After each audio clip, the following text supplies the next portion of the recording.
అందరికీ నమస్కారం. తెలుగు స్టోరీస్ లైబ్రరీకి మీ అందరికీ స్వాగతం.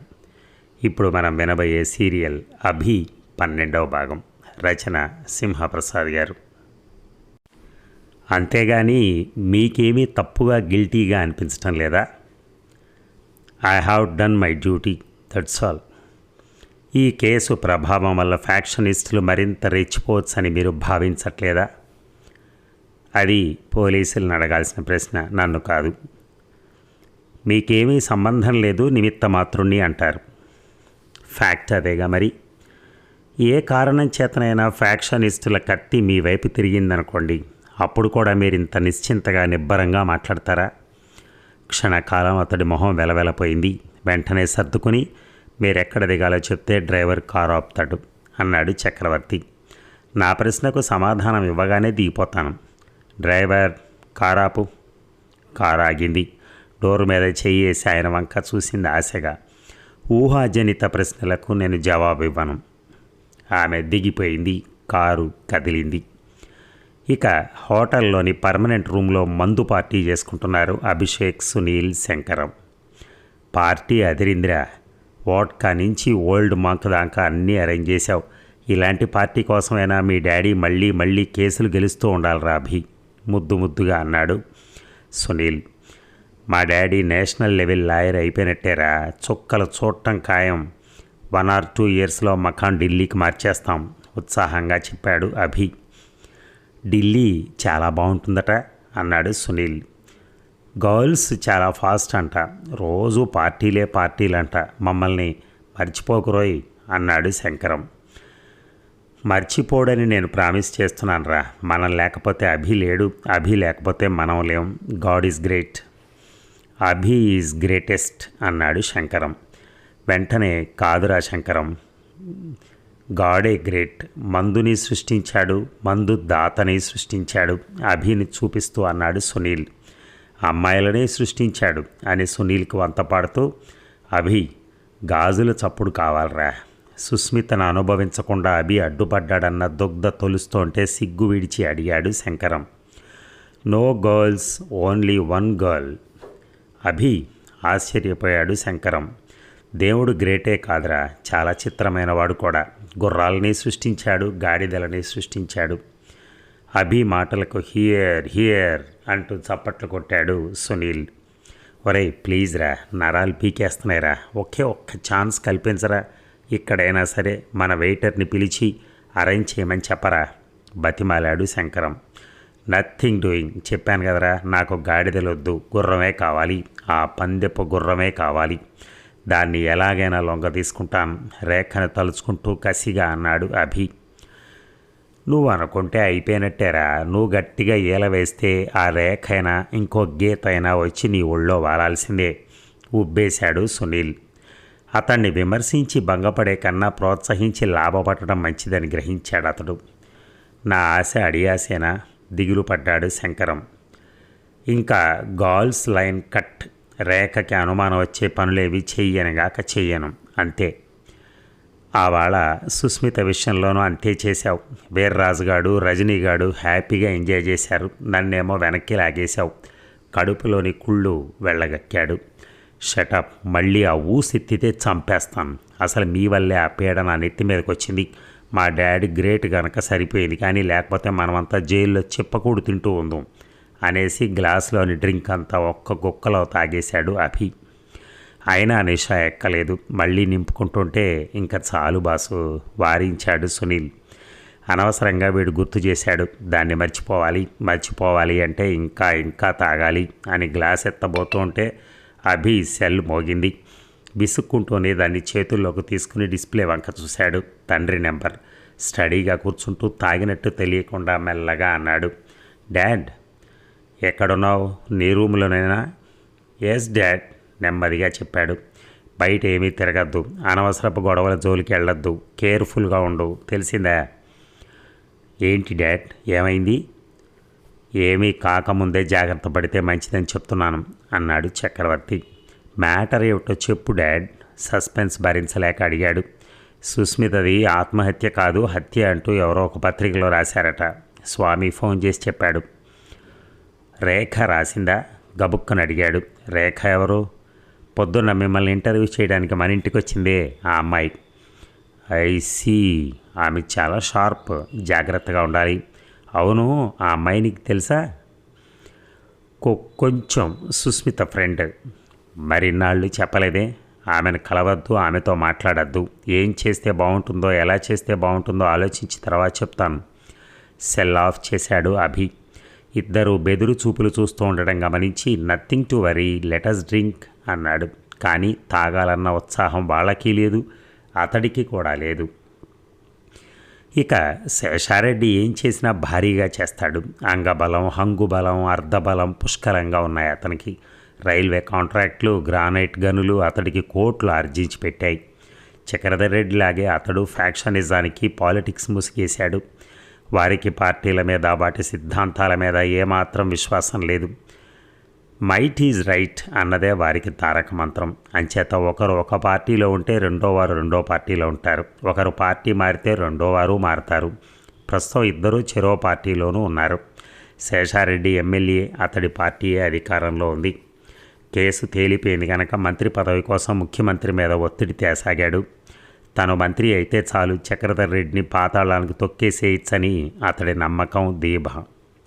బంజారాహిల్స్లోని స్టార్ హోటల్లో చక్రవర్తి అభినందన సభని భారీ ఎత్తున ఏర్పాటు చేశాడు శేషారెడ్డి. యావజ్జీవ శిక్ష పట్టం ఖాయమని, కథ ముగిసిపోయినట్టేనని భయపడ్డాడు. అలాంటిది మంత్రించినట్టుగా అంతా మారిపోయింది. న్యూలీ జాలీ లైఫ్ లభించింది. ఇక నిర్దోషిగా బయటపడ్డాడు కనుక మంత్రి పదవి లభించే అవకాశాలు మెరుగయ్యాయి. ప్రభుత్వం పైకోర్టులో అప్పీల్ చేయకుండా ఉండేందుకు అప్పుడే ముగ్గులు మొదలెట్టాడు కూడా. అంచేత ఆయనకి చక్రవర్తి దేవుళ్ళ కనిపించడంలో ఏమాత్రం ఆశ్చర్యం లేదు. అభినందన సభకి ఇద్దరు మంత్రులు, ఒక సినీ నటుడు, ఒక రిటైర్డ్ జడ్జి, లాయర్లు, వ్యాపారవేత్తలు, నగరంలోని సెలబ్రిటీస్లో చాలామంది వచ్చారు. అంతా ముక్త కంఠంతో చక్రవర్తిని, శేషారెడ్డిని పొగిడేశారు. తాను ఫ్యాక్షనిస్ట్ని కానే కాదన్నాడు శేషారెడ్డి. ఆత్మరక్షణార్థం ప్రత్యర్థి దాడులను ఎదుర్కొంటున్నాను అంతే తప్ప తానేమీ ఫ్యాక్షనిస్ట్గా వ్యవహరించడం లేదు అన్నాడు. కోర్టు తను నిర్దోషాన్ని ప్రకటించడమే అందుకు ఉదాహరణ అన్నాడు. ఎటువంటి ముఠా కక్షల జోలికి పోనని, రాయలసీమను రతనాలసీమగా మార్చడమే తన ధ్యేయమని హర్షధ్వానాల మధ్య ప్రకటించాడు. చక్రవర్తి, నందిని ప్రముఖుల అభినందనల మధ్య ఉక్కిరిబిక్కిరవుతుంటే అభిషేక్ ప్రముఖుల అమ్మాయిల మధ్య ఇబ్బందిగా కదులుతున్నాడు. ఇది వరకైతే వారితో కలిసి ఆడేవాడు, పాడేవాడు, జోకులతో నవ్వించేవాడు. కానీ ఇప్పుడు వాళ్ళంతా మీదకు వస్తుంటే, చూపులతో, చేష్టలతో కవ్విస్తూ ఉంటే దూరంగా జరగడానికి విశ్వ ప్రయత్నం చేస్తున్నాడు అభి. ఏదో పక్కన నిలబడి రేఖ ఆ పార్టీని కవర్ చేస్తుంటుందని అతడు అనుమానం. డ్రింక్స్, డిన్నర్ గట్టం ముగిసింది. డ్యాన్స్, మ్యూజిక్స్ సెలవు తీసుకున్నాయి. విఐపీలంతా షేక్ హ్యాండ్ ఇచ్చి వెళ్ళిపోతున్నారు. చక్రవర్తి సతీపుత్ర సమేతంగా బయలుదేరాడు. బీడ్కోలు ఇవ్వటానికి శేషారెడ్డి అనుసరించాడు. వారి వెంట మరికొందరు ఇచ్చారు. అంతా కబుర్లు చెప్పుకుంటూ చక్రవర్తి కారు పార్క్ చేసిన వైపు వెళుతున్నారు. వారికి కారుకి మధ్య దూరం కొన్ని అడుగులే ఉంది. హఠాత్తుగా చక్రవర్తి దృష్టి ఒక కారు మీద పడింది. ఖరీదైన కార్ల మధ్య ఒక పాత కారు. అది తన కారు పక్కనే. అతడి సిక్స్త్ సెన్స్ హెచ్చరించింది. అరుస్తూ అందరినీ వెనక్కి లాగాడు చక్రవర్తి. ఉత్తర క్షణాన ఒక పెద్ద విస్ఫోటం ఆ ప్రాంతంలో అగ్నివర్షం, భూకంపం, తుఫాన్ ఒకేసారి సృష్టించింది. ఆ భయోత్పాతపు షాక్ నుంచి తేరుకోవడానికి వారం రోజులు పైనే పట్టింది చక్రవర్తి కుటుంబానికి. ఇంటిల్లిపాది ఇంటికి అతుక్కుపోయారు. ప్రభుత్వం 2 గన్మ్యాన్ల రక్షణ ఏర్పాటు చేసింది. 2 గోర్ఖాలను కూడా పెట్టారు. అయినప్పటికీ ఏ క్షణంలో ఏ రూపంలో ప్రమాదం వచ్చి పడుతుందో అని భయం. అంగరక్షకులంతా అటెంటివ్గా ఉన్నారో లేదో, అసలు వారు ఫ్యాక్షనిస్టులు సరిగా ఎదుర్కోగలరో లేదో అనేది భయం. కదిలితే భయం, కదలకపోయినా భయమే. భయం గుప్పిట్లో నలిగిపోసాగారు చక్రవర్తి, నందిని. అభి స్థితి అందుకు భిన్నంగా లేదు. తరచూ ఇంటికి పోలీసులు వస్తూ ఉండటం బొత్తిగా భరించరానిదిగా ఉంది అతడికి. ఆవాళ హోటల్ బయట పార్కింగ్ లాట్లోని తన కారు దగ్గరికి వెళ్తున్నప్పుడు క్షణంలో 100వ వంతు సేపు ఆలస్యం చేసుంటే, అరుస్తూ అందరినీ వెనక్కి లాగపోయి ఉంటే అక్కడే తామంతా బూడిదైపోయేవారు. తను, నందిని, ప్రియాతి ప్రియమైన అభి, శేషారెడ్డి, అతని అనుచరులు అంతా. తమకింకా భూమి మీద నూకలుండి నందిని చేసిన పూజలు ఫలించి ఏ జన్మలోనో పుణ్యం కాస్త మిగిలుండి మృత్యువులోట్లో ఇచ్చి బయటపడ్డారు. ఆలోచిస్తున్న కొద్దీ అదొక మిరాకిల్, మహాద్భుతం అనిపించసాగింది చక్రవర్తికి. కారు బాంబు పెట్టింది, పేల్చింది చక్రధరెడ్డి అనుచరులే. ఆ విషయంలో ఎవరికీ ఎలాంటి సందేహం లేదు. కానీ అతడి గురి ఎవరి మీద అన్నది తేలాల్సి ఉంది. తన మీదే అనుకుంటున్నాడు చక్రవర్తి. కాదు, నా మీద. నన్ను చంపడానికి ఆ దుర్మార్గుడు పన్నిన భయంకరమైన కుట్ర అంటూ ఎలక్ట్రానిక్ మీడియా ముందు నిప్పులు కక్కాడు శేషారెడ్డి. కారు దగ్గరికి చక్రవర్తి, అతడికి వీడ్కోలు ఇవ్వడానికి శేషారెడ్డి ఇద్దరు తప్పక వస్తారని ఊహించి ఇద్దరిని కథం చేయాలని చేసిన ప్రయత్నం అయి ఉండొచ్చు అంటున్నారు పోలీసులు. కొందరిని అదుపులోకి తీసుకుని ప్రశ్నిస్తున్నారు. కానీ త్వరలోనే అన్ని వివరాలు వెల్లడిస్తామని ప్రకటించారు పోలీసు ఉన్నతాధికారులు. నందిని మాత్రం బాగా బెదిరిపోయింది. ఈ ఊరు వద్దు, ఈ గొడవలు వద్దు, కానీ నరసాపురం వెళ్ళిపోదామండి. గోదావరి ఒడ్డున చిన్న ఇల్లు కట్టుకొని కృష్ణ రామ అనుకుంటూ బతికేద్దాం. సంపాదించింది చాలదు, ఇంకా సంపాదించి ఏం చేసుకుంటాం? మూటల్ని పట్టుకెళ్ళలేం కదా. మాట్లాడరేమండి, మీరు 10 కాలాల పాటు చల్లగా ఉండాలి అంది ఏడుస్తూ. ఏదో జరిగిందని అంతలా బెంబేలు పడిపోతే ఎలా చెప్పు, గండం గడిచింది కదా అన్నాడు చక్రవర్తి. నా పసుపు కుంకాలు గట్టివి గనక గడిచింది. అన్నిసార్లు ఇలాగే అవుతుందని ఏమిటి? ఆ హంతక ముఠాలు వద్దు, వాళ్ళ కేసులు వద్దంటే విన్నారు కాదు. బోల్డ్ పేరు వస్తుంది, సంచిల కొద్దీ డబ్బిస్తారంటూ ఊరేగారు. చూడండి ఇప్పుడు ఏమైందో. మీకేమన్నా అయితే మా గతేంగాను. పమిటి చెంగుతో కళ్ళొత్తుకుంది. పిచ్చిదారా, నాకేం కాదు. నేను 85 ఏళ్ళు బతుకుతానని నా జాతక చక్రం చెప్తోంది. తారసపడ్డ ప్రతి జ్యోతిష్యుడు చెప్తున్నాడు. అంతమంది చెప్పిన జ్యోతిష్యం ఎప్పుడూ తప్పు కాదు, కానీ నా భయాలల్లా అభి గురించే. వాడికి జాతక చక్రం వేయించారుగా, నిక్షేపంలో 100 ఏళ్ళు బతుకుతాడన్నారు అంది నందిని. అన్నారనుకో, అయినా వాడికేమీ కాకూడదని, ఎలాంటి కష్టం రాకూడదని నా తపన, ఆరాటం. కొండంత అండగా మీరుండగా వాడికి చీమ తలకాయంత ఆపద కూడా రాదు. కానీ మీరు ధైర్యంగా ఉండండి. సత్యానందం వచ్చాడు సతీ సమేతంగా. పరామర్శలు, వివరాలు, భయాలు, అనుమానాలు, ఆందోళనలు, ఓదార్పులు అయ్యాయి. చక్రవర్తి ముభావంగా ఉండడం సత్యానందాన్ని బాగా ఆశ్చర్యపరిచింది. నువ్వే ఎక్కువ అప్సెట్ అయ్యావేంట్రా? దేశంలో టెర్రరిజం, నక్సలిజం, ఫ్యాక్షనిజం జడలు విప్పుకొని నర్తిస్తున్నాయి. ఇలాంటి ఘటనలు పునరావృతం కాకుండా ప్రభుత్వానికి సహకరించాలి, సపోర్ట్ ఇవ్వాలి అన్నాడు సత్యానందం. అతడి మాటల మాటను ఎత్తిపొడిపేమైనా ఉందేమోనని వెదికాడు. ఏమీ కనిపించలేదు. నిట్టూర్చాడు. నా గురించి నాకేమీ వర్రీ లేదురా. బతికినన్నాళ్ళు బతుకుతాను. నా భయం వల్ల మా అభి గురించే. వాడింకా పసివాడే. ఒక అచ్చట ముచ్చట తీరలేదు. జీవితంలో ఏమీ అనుభవించలేదు కూడా. నాకేమైనా అయితే వాడు దిక్కులేని పక్షి అయిపోతాడేమోనన్న నా భయము, ఆందోళన అన్నాడు. నీ పితృహృదయపు తపన అర్థం చేసుకోగలనరా. అందుకనే అన్నిటికీ పిల్లలు మన మీద ఆధారపడి ఉండేటట్టుగా పెంచకూడదు. వాళ్ళ కాళ్ళ మీద వాళ్ళు నిలబడేలా, వాళ్ళ మెదడుతో వాళ్ళు ఆలోచించేలా తీర్చిదిద్దాలి. బాధ్యతాయుతమైన వేళ్ళు, స్వేచ్ఛ రెక్కలేరా మనం మన పిల్లలకిచ్చే అపూర్వ ఆస్తులు. చెప్పటం తేలికే, చేయటమే కష్టం. నిజమే. దారేషణ, పుత్రేషణ, ధనేషణ అనే ఈ ఈషణత్రయం ఎవరికైనా మోహం కలిగిస్తుంది. ఎంతటి వాణ్ణైనా మోహంలో పడేస్తుంది. ఆ మోహంలో కనులు గప్పినవాడు యుక్తాయుక్తాలు చూడడు. నిటారుగా అయ్యాడు చక్రవర్తి. ఎబుడు నా ఎదుటికొచ్చి నీ ప్రాణాలు తీయనా, నీ కొడుకు ప్రాణాలు తీసుకెళ్ళనా అని అడిగితే నా ప్రాణాలే తీసుకెళ్ళమంటాను. అభి నా వరాల పంటరా. నా ప్రాణం కన్నా ఎక్కువరా. నేనేమైపోయినా పర్వాలేదు, వాడు హ్యాపీగా ఉండాలి.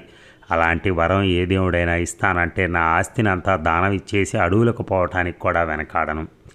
ఉద్విగ్నుడయ్యాడు. కళ్ళు చెమ్మగిల్లాయి చక్రవర్తికి. సరిగ్గా అప్పుడే అక్కడికొచ్చిన అభి తండ్రి ఒళ్ళో తలపెట్టుకుని ఏడ్చేశాడు.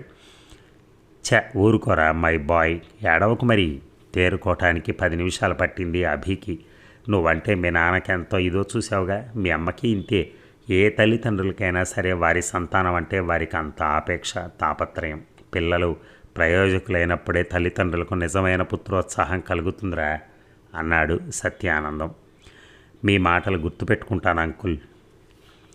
నాకు కొంచెం చేదస్తాం అనుకో, మరొకటనుకో, కానీ ఈ సందర్భంలో 2 మాటలు చెప్పాలనిపిస్తుందిరా అబ్బాయి.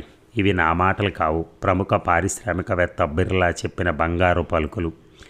ఆయన మనవడు ప్రాక్టర్ అండ్ గ్యాంబెల్ కంపెనీ CEO అయిన ఆదిత్య బిర్లా MITలో చదవటానికి వెళ్తున్నప్పుడు ఏం చెప్పారో తెలుసా? శాకాహారమే తిను, డ్రింక్ చేయొద్దు, సిగరెట్లు కాల్చొద్దు, పెందల కాడే నిద్రపో, పెందల కాడే నిద్రలే, వయసులో పెళ్లి చేసుకో, గదిలోంచి వెళ్ళేటప్పుడు లైట్లన్నీ ఆరిపోయి, దినచర్య ఒక పద్ధతిగా ఉండేటట్టు చూసుకో, రోజు నడక అలవాటు చేసుకో, కుటుంబానికి దూరం అవ్వద్దు, చివరిగా దుబారా ఖర్చు చేయకు. ప్రతి యువకుడు పాటించాల్సిన సూత్రాలు. భుజం తట్టాడు సత్యానందం. అలాగేనంటూ తలాడించాడు అభి. సత్యానందం దంపతులు వెళ్ళాక అన్నాడు చక్రవర్తి.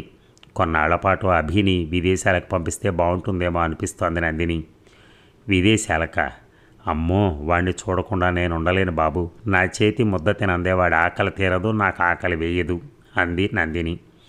చెప్పేది పూర్తిగా వినుమరి. కొన్నాళ్ళు దూరంగా వెళ్ళిపోతే ఇక్కడి స్నేహాలు మర్చిపోతాడు. సుస్మిత గొడవ పూర్తిగా సమసిపోతుంది. ఫ్యాక్షన్ కథలు, ఆ కక్షలు వాణ్ణి తాకవు. పైపెచ్చు అక్కడ ఉన్నత విద్య అభ్యసించవచ్చు, బాధ్యతాయుతంగా తయారవ్వచ్చు. ఏమంటావురా అభి? గతుక్కుమన్నాడు అభిషేక్. రేఖను విడిచి ఎక్కడికి వెళ్ళాలని లేదు. వెళ్తే గిళ్తే రేఖతో కలిసి వెళ్ళాలనే ఉంది. అలాగని తండ్రికి ఎదురు చెప్పడం ఇష్టం లేదు. తనకన్నా తన బాగు ఆయనకి ఎక్కువ అని తెలుసు. అతడి విశ్వాసమే కాదు, నమ్మకం కూడా. ఈ భూ ప్రపంచంలో అహర్నిశలు తన క్షేమం కోసం, సుఖ సంతోషాల కోసం ఏవైనా 2 ప్రాణులు తపిస్తున్నాయంటే అవి తన తండ్రిది, తల్లిది మాత్రమే అవుతాయి.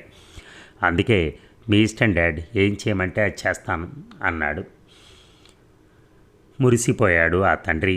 గుడ్, త్వరలో యూఎస్కి కానీ యూకేకి కానీ పంపే ఏర్పాట్లు చేస్తాను. ఇక నువ్వు రెడీ అయిపో. బుద్ధిమంతుల్లా తలాడించాడు. ఇక సునీల్, శంకరం సినిమా హాల్ దగ్గర అభిషేక్ కోసం నిరీక్షిస్తున్నారు. వస్తాడంటావా? అనుమానంగా అడిగాడు శంకరం. నువ్వెక్కడో అనుమానం పక్షిరా.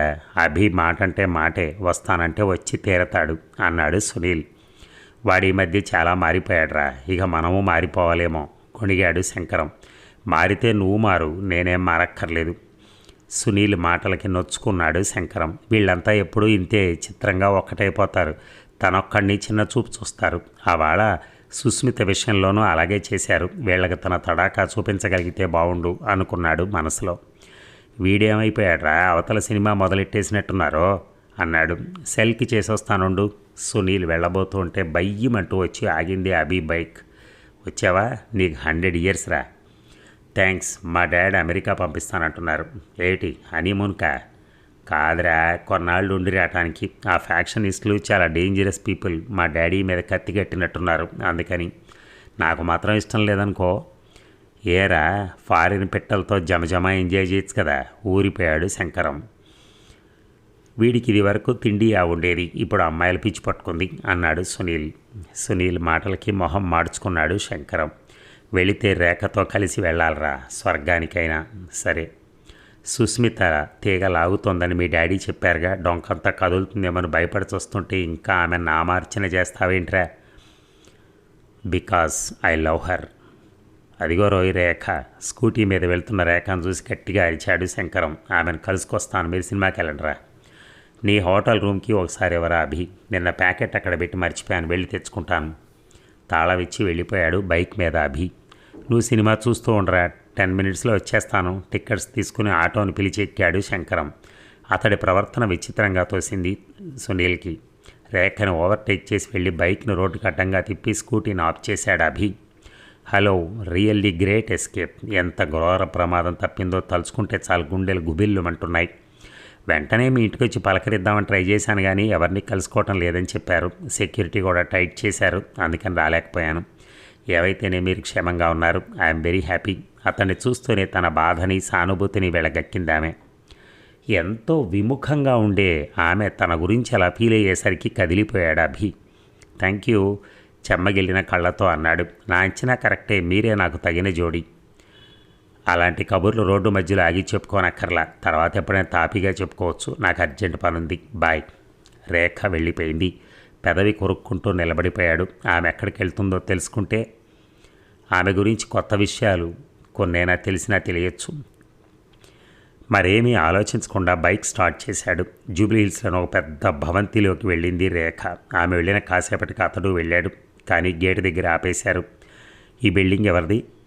ఎవరిదో తెలియకుండా వచ్చావన్నమాట. వెళ్ళిళ్ళు అన్నాడు ఒక అతను. అది కాదు, ఇంత క్రితం ఒక అమ్మాయి వచ్చింది. ఎవరొచ్చారు, ఎవరు వెళ్తున్నారంటూ నిఘా వేసు కూర్చున్నావా? అసలు నువ్వు ఎవడురా? రయ్యమని లేచాడు అతను. కేక విని మరో ఇద్దరు గోర్ఖా పరిగెత్తుకొచ్చారు. ఎవరి ఇల్లని అడుగుతున్నాడన్నా? నీకెందుకురా, అసలు నువ్వు ఓడురా చెప్పరా, మీదకొస్తూ తోస్తూ అన్నాడు. అభి రక్తం మరిగింది, కానీ నిగ్రహించుకున్నాడు. వాళ్ళంతా రౌడీలా ఉన్నారు. వాళ్ళతో గొడవ పడడం మంచిది కాదనిపించి వెనక్కి తగ్గాడు. గేటు వేసేయి, ఎవరిని లోనికి రానివ్వద్దు, అనుమానం వస్తే చాలా అడ్డంగా నరికి అని అరుస్తూ చెప్పి వెళ్ళిపోయాడు అతను. ఆ దగ్గరలోని క్రాస్ రోడ్స్లోకి వెళ్ళి ఆగాడు అభిషేక్. ఆ ఇల్లు ఎవరిది, రేఖ ఎందుకు వచ్చి ఉంటుంది అని ఆలోచిస్తూ బైక్ని ఆనుకొని నిలబడ్డాడు. ఆమె మూమెంట్స్ హాస్టల్లో ఉంటుంది కనుక అది ఆమె ఇల్లు అయ్యే అవకాశం లేదు. మరి ఆ ఇల్లు ఎవరిది? ఒక స్కూటరిస్ట్ ఆపి ఎంక్వైరీ చేశారు. గట్టిగా అరవకు, అదొక రాయలసీమ ఫ్యాక్షనిస్ట్ గెస్ట్ హౌస్. వాళ్ళని తప్ప ఎవరిని కన్నెత్తి చూడనివ్వరు. ఊరికే లోపలికి వెళ్ళినా మెడకాయ మీద తలకాయ ఉండదు. అతడి పేరు శేషారెడ్డి. అదండి, మరి ఈ భాగం ముగిద్దామా? మళ్ళీ రేపు కలుద్దాం. Thank you.